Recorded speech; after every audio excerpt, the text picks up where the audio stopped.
समाज माध्यमांवर पेट्रोल आणि डिझेलचा तुटवडा निर्माण असल्याच्या अफवा आणि बातम्या पसरत असल्याच्या पार्श्वभूमीवर ठाणे जिल्हा प्रशासनानं मोठा निर्णय घेतलाय। जिल्ह्यात कायदा व सुव्यवस्था बाधित राखण्यासाठी आणि सार्वजनिक सुरक्षिततेच्या दृष्टीनं पेट्रोल सारख्या ज्वलनशील पदार्थांच्या मुक्त विक्रीमुळे कोणतीही अनुचित घटना घडू नये यासाठी प्रतिबंधात्मक उपाययोजना लागू करण्यात आल्या आहेत।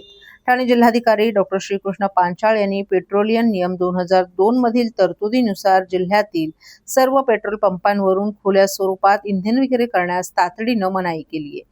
जिल्हाधिकाऱ्यांनी निर्गमित केलेल्या आदेशानुसार आता जिल्ह्यातील सर्व पेट्रोल पंप चालकांना पेट्रोल किंवा डिझेल केवळ वाहनांच्या इंधन टाकीमध्येच वितरित करण्याचे निर्देश देण्यात आले आहेत।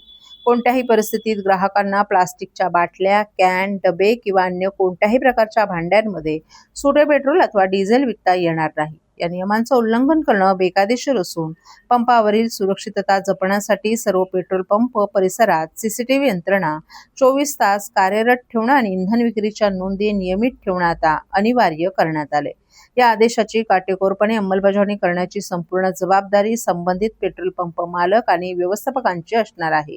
हा आदेश 27 मार्च पासून तात्काळ प्रभावानं लागू झाला असून पुढील सूचना मिळेपर्यंत तो प्रभावी राहणार आहे। या नियमांचं उल्लंघन करणाऱ्या व्यक्ती किंवा संस्थेवर पेट्रोलियम नियम 2002, भारतीय नागरिक सुरक्षा संहिता 2023 आणि आपत्ती व्यवस्थापन कायदा 2005 मधील तरतुदीनुसार कठोर दंडात्मक आणि फौजदारी कारवाई केली जाईल असा इशाराच प्रशासनानं दिलाय।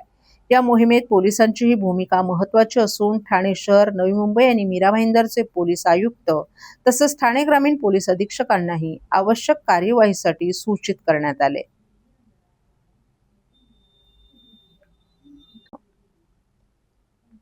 आपल्या सुरेल आणि भावस्पर्शी गायकीने मराठी गझलला जागतिक स्तरावर नेणारे गझलनवाज भीमराव पांचाळे यांच्या अमृत महोत्सवी वर्षानिमित्त स्नेह गझल या भव्य सोहळ्याचं आयोजन राम गणेश गडकरी रंगायतन येथे करण्यात आलं।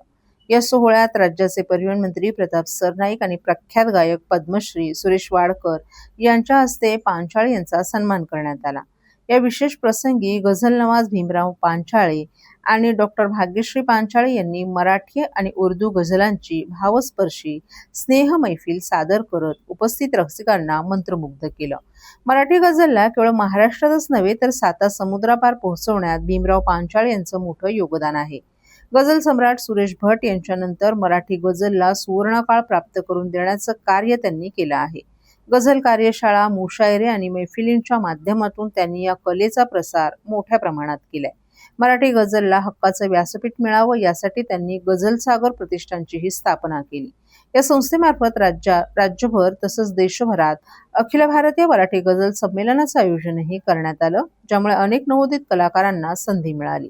भीमराव पांचाळे यांच्या या अतुलनीय कार्याची दखल घेत राज्य आणि केंद्र शासनासह विविध संस्थांनी त्यांना सन्मानित केले। अलीकडेच महाराष्ट्र शासनानं त्यांना भारतरत्न, लता मंगेशकर पुरस्कारानंही गौरवले। या कार्यक्रमाचं आयोजन ठाणे महानगरपालिकेचे अतिरिक्त आयुक्त आणि गझल लेखक संदीप माळवी तसंच ठाण्याचे निवासी उपजिल्हाधिकारी संदीप माने यांनी केलं होतं। काय सांगणार, 54 वर्ष आपण गझलमध्ये गायक केलेलं आहे। आज सत्कार झाला ठाण्याचा गडकरीमध्ये।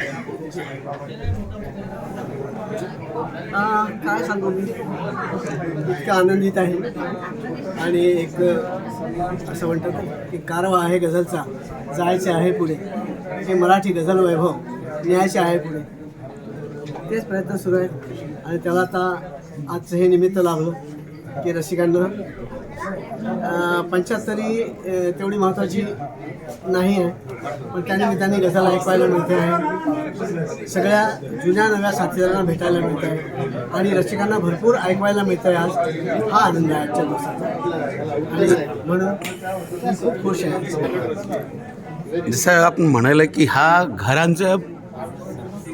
घरचं पोरांसाठी नाही, ते कलांसाठी आहे। ते जे गझलचं जे मान्य असतो ते कोणाला भेटत नाही, जे करतो त्यालाच भेटतं। आणि कसं आहे की जो करेल तो त्या कलेचा वारस आणि जो मनापासून करेल, रियाज करेल, मनचिंतन करेल, अभ्यास करेल आणि रसिकांसमोर प्रस्तुत होईल. आपल्या पूर्ण मनोभाव आहे की मी म्हणतो ना की बा रसिकांच्या कानावाटे मनात त्या शब्दांचा आशय पोचला पाहिजे, हा प्रयत्न जो करेल त्याला गझल कळते. रसिकांना काय सांगणार? रसिक तर मायबापच आहेत, त्यांच्या जीवावर हा प्रवास आहे. रसिक आणि मीडिया यांनी आम्हाला तारलं, असं मी नेहमी सुरेश भटे तेच म्हणायचे आणि मी तेच म्हणतो की आम्हाला रसिकाश्रय लाभतो, म्हणून आम्ही आज इथपर्यंत आलो. हा कारवा गझलचा कारवा घेऊन इथपर्यंत आम्ही येऊ शकतो. त्याला सर्वस्वी रसिक कारणीभूत, त्यांची दाद कारणीभूत आहे, त्यांचं प्रेम कारणीभूत. सर, अमृत महोत्सव आपला साजरा करण्यात येत आहे आणि गझल सातत्याने पण आपण सातत्याने गात राहणं यापुढे सुद्धाही गायन करत राहणार का? गायची इच्छा आहे, पण जोपर्यंत गळा चालतो, जोपर्यंत गळ्यामध्ये व्यवस्थित दम आहे, उतरत नाही तोपर्यंत गायचं. पण हळूहळू गाणं कमी करायचं आणि शिकवण्याचं काम जास्त करायचं, अशी इच्छा. गझलचं गुरुकुल त्यासाठी असावं असा एक मानस आहे. Thank you sir. सर्व नागरिकांना आवाहन करण्यात येत आहे की सध्या डासांमार्फत पसरणाऱ्या डेंग्यू या आजाराचा प्रसार रोखण्यासाठी प्रत्येकाने पुढीलप्रमाणे कार्यवाही करावी. डेंग्यू आजार एडिस इजिप्ती हा डास चावल्याने होतो. या डासांची पैदास साचलेल्या किंवा साचवलेल्या स्वच्छ पाण्यामध्ये होते.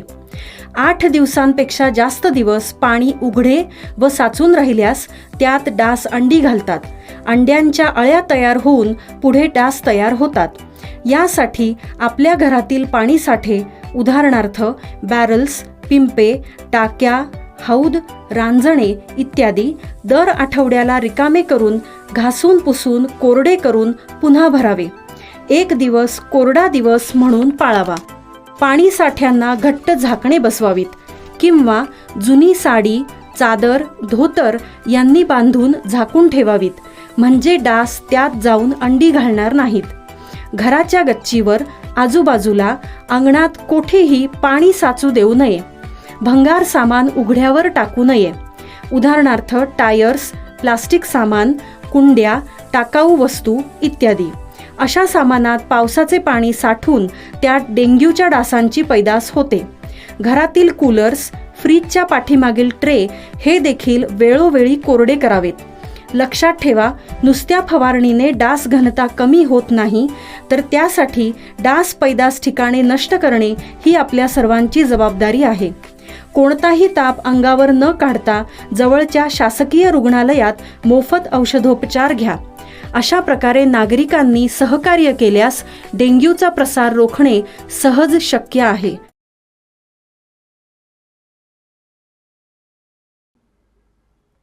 नुकताच रस्ते अपघातात एका 33 वर्षीय व्यक्तीचं ब्रेन डेड झाल्यानं त्याचा मृत्यू झाला. त्यानंतर त्याच्या कुटुंबियांच्या सहमतीने अवयवदानाचा निर्णय ठाण्यातील महावीर जैन हॉस्पिटलनं घेतला. या व्यक्तीच्या अवयवदानाने विविध रुग्णालयातील 9 जणांना अवयव दान करून जीवनदान देण्यात महावीर जैन हॉस्पिटलला यश आल्याचं हॉस्पिटलचे डायरेक्टर डॉक्टर रणवीर कोष्टी यांनी एका पत्रकार परिषदेत सांगितलं. ठाण्यातील हाजुरी येथील महावीर जैन हॉस्पिटलमध्ये आयोजित पत्रकार परिषदेत हॉस्पिटलचे ट्रस्टी अजय आशर, ठाणे महापालिकेचे उपायुक्त महेश राजदेरकर आणि डॉक्टर आदी मंडळीही उपस्थित होते. 29 मार्च रोजी ठाण्यातील महावीर जैन हॉस्पिटलमध्ये एका 33 वर्षीय व्यक्तीचं रस्ते अपघातात ब्रेन डेड झाल्यानंतर नातेवाईकांना माहिती देत मृत घोषित करण्यात आलं.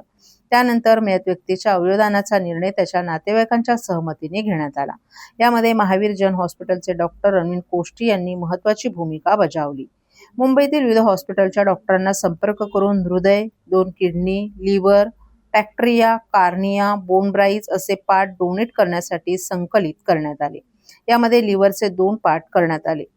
त्याला स्लिप लिव्हर असंही म्हटलं जातं. केईएम आणि अपोलो हॉस्पिटल येथे 2 ठिकाणी ते पाठवण्यात आलं. यात विशेष म्हणजे 9 वर्षाच्या पेशंटला लिव्हर ट्रान्सप्लांट करण्यात यश आले. हार्ट, लिव्हर आणि किडनी हे 24 तासात ग्रीन कॉरिडॉरद्वारे रवाना करण्यात आले. त्यानंतर हे सर्व अवयव रुग्णांना तातडीनं प्रत्यारोपण केल्याचं त्या हॉस्पिटलकडून सांगण्यात आलं. ही सर्व प्रक्रिया 40 डॉक्टरांच्या टीमनं यशस्वीरित्या पार पडली. ब्रेन डेड बाबत डॉक्टरांनी सांगितले की 100% ब्रेन डेड जाहीर केल्यानंतर नातेवाईकांकडून स्वीकृती घेऊनच रुग्णाला मृत घोषित केलं जातं. यामध्ये शासनाकडे पूर्ण माहिती देत त्याच्या टीमकडून तपासणी केल्यानंतरच पुढील प्रक्रिया पार पडते. या अवयवदान जाहीर झाल्यानंतर मुंबईतील H N. Reliance hospital, Max Nanavati hospital, K E M. Nanavati, सहिवेरा बोनबॅक येथे विविध अवयव पाठवण्यात आले होते. अवयवदानात सर्वाधिक मागणी किडनीला, ट्रान्सपोर्टला असून जवळजवळ 60 ते 70 हजार रुग्ण प्रतीक्षेत आहेत. त्यानंतर लिव्हर आणि लंग्सचे पेशंट येत आहेत. लाखो पेशंट हे अवयवदानासाठी प्रतीक्षेत असून त्यांना वेळेत अवयव पुरवण्यासाठी डॉक्टरांची टीम तत्पर असते. महावीर जन हॉस्पिटलचे ट्रस्टी अजय आशर यांनी हॉस्पिटलच्या उपक्रमाबाबत माहिती देताना आपल्या हॉस्पिटलच्या माध्यमातून रुग्णांना अगदी अल्प दरात उपचार आणि सुविधा पुरवण्यात येत असल्याचं सांगितलं. रुग्णांच्या सेवेसाठी आपलं रुग्णालय सज्ज आहे. आपल्या डॉक्टरांच्या टीमकडून खूप चांगलं सहकार्य मिळत आहे. अवयवदान ही चळवळ असून ती अधिक वाढवण्यासाठी ठाणेकरांनी पुढे येणं गरजेचं असल्याचंही त्यांनी सांगितलं. आपल्या रुग्णालयाच्या माध्यमातून अत्यंत गरजू रुग्णांना सुविधा देण्यासाठी आपण प्रयत्नशील असून जनतेनं येथे येऊन नक्कीच उपचार घ्यावेत आणि अवयवदान करून इतर रुग्णांचे प्राण वाचवावेत असा आपला प्रयत्न असल्याचंही त्यांनी सांगितलं. 24 तारखे रोजी शिफ्ट झालेला त्या रुग्णाचा एक गंभीर रस्ता अपघातात मेंदूला खूप मोठी इजा झालेली. त्याची तिकडे बाहेर एक डिकम्प्रेसिव्ह क्रिनेक्टॉमी म्हणून एक सर्जरी करण्यात आली आणि इथे आल्यानंतर आम्ही जेव्हा क्लिनिकली तपास केला तर आम्हाला आढळलं की ते रुग्णाचे ब्रेनस्टेम रिफ्लेक्सेस ॲबसेंट आहेत. तर त्या परिणामस्वरूपी आम्ही त्याला ब्रेन डेड डिक्लेअर केला. त्यानंतर आम्ही नातेवाईकांना त्याने समजून सांगितलं की तुमचा रुग्ण ब्रेन डेड आहे आणि तुमची जर इच्छा असेल तर या रुग्णाचे आपण ऑर्गन डोनेट करू शकतो. तर नातेवाईकांनी काही टाईम घेऊन समजून सगळं प्रोसेस या अतिशय कठीण परिस्थितीमध्ये त्यांनी ऑर्गन डोनेशनची स्वीकृती दिली. त्या परिणामस्वरूपी काल 29 तारखेला आम्ही ZT zonal transplant coordination committee जी महाराष्ट्र गव्हर्नमेंटची कमिटी आहे त्यांना सूचित केलं आणि त्यांच्या डायरेक्शनच्या अनुसार वेगळ्या हॉस्पिटल्स इथून प्रत्येक टीम आमच्या हॉस्पिटलला आल्या आणि हार्ट, किडनी, लिव्हर, पँक्रियास, कॉर्निया आणि बोन्स असे अवयव आम्ही प्रत्येक वेगळ्या हॉस्पिटल्सला डोनेट केले आणि ऑलमोस्ट 10 लोकांचे जीव वाचले. ठाण्यात पंचदिवसीय भव्य हनुमान महायज्ञ घंटाळी मंदिरात 29 मार्च ते 2 एप्रिल दरम्यान आयोजित. ठाण्यातील श्री घंटाळी मंदिर संस्थान हे गेल्या 4 वर्षांपासून ठाणेकरांच्या श्रद्धेचं महत्त्वपूर्ण केंद्र बनले. श्री विद्या साधना सेवा संस्था आणि श्री घंटाळी मंदिर संस्थान यांच्या संयुक्त विद्यमाने ठाण्यातील घंटाळी मैदानात पंचदिवसीय भव्य श्री हनुमान महायज्ञ आयोजित करण्यात आलाय. हा धार्मिक सोहळा चैत्र शुद्ध एकादशी ते चैत्र शुद्ध पौर्णिमा या कालावधीत म्हणजेच 29 मार्च ते 2 एप्रिल दरम्यान संपन्न होणार असल्याची माहिती एका पत्रकार परिषदेत डॉक्टर सुनील रानडे आणि मनोज जोशी यांनी दिली आहे. या महायज्ञात दररोज विविध धार्मिक विधी, पूजन आणि सामूहिक उपक्रमांचं आयोजन करण्यात आलं आहे. विशेष म्हणजे मकर संक्रांतीपासून सुमारे 3000 भाविकांनी दररोज 11 वेळा हनुमान चालिसा पठणाचा संकल्प केला असून एकूण 11 लाख जपाची पूर्णाहुती या महायज्ञात केली जाणार असल्याचं डॉक्टर सुधीर रानडे यांनी सांगितलं. यज्ञाच्या दरम्यान 108 किलो तेलाचा अखंड दीप प्रज्वलित ठेवण्यात येणार असून हनुमंताच्या 108 प्रतिमांचं दररोज पूजन करण्यात येणार आहे. तसंच 31 मार्च रोजी सायंकाळी 6 वाजता सामूहिक सुंदरकांड पाठ आयोजित करण्यात आला आहे, ज्यामध्ये मोठ्या संख्येनं भाविक सहभागी होणार आहेत. या उपक्रमात सुमारे 2000हून अधिक भाविकांचा सहभाग अपेक्षित असून सर्व हनुमान भक्तांनी या भक्तिमय पर्वाचा लाभ घ्यावा असं आवाहन आयोजकांनी केलं आहे. सबसे पहले तो आपको ये बताना चाहूँगा कि हम जो अभी तक में सनातन वैदिक संस्कृति के बहुत से उत्सव है वो हम भूला चुके हैं, उसको हम यहाँ पर पुनर्जागरण कर रहे हैं और बहुत से ऐसे उपक्रम हैं जो डॉक्टर साहब ने और यहाँ की विद्वत समिति ने लिए हैं, उसमें मैं भी हूँ. तो जो आज तक बहुत से बुला दिए गए, जैसे वाराही यज्ञ है, मातंगी यज्ञ है या गंगा दशहरा जैसे बहुत से और भी बहुत से छोटे छोटे हैं, जिसके अंदर में ऋतु से लेके त्योहारों से लेके महीनों से लेके नक्षत्र ग्रह ये सब के अनुसार जो त्योहार मनाए जाते हैं जो वैदिक काल में थे इसके अंदर में हम एक स्वप्न देख रहे हैं कि कौमुदी यज्ञ भी हो या कौमुदी उत्सव भी हो यहाँ पर।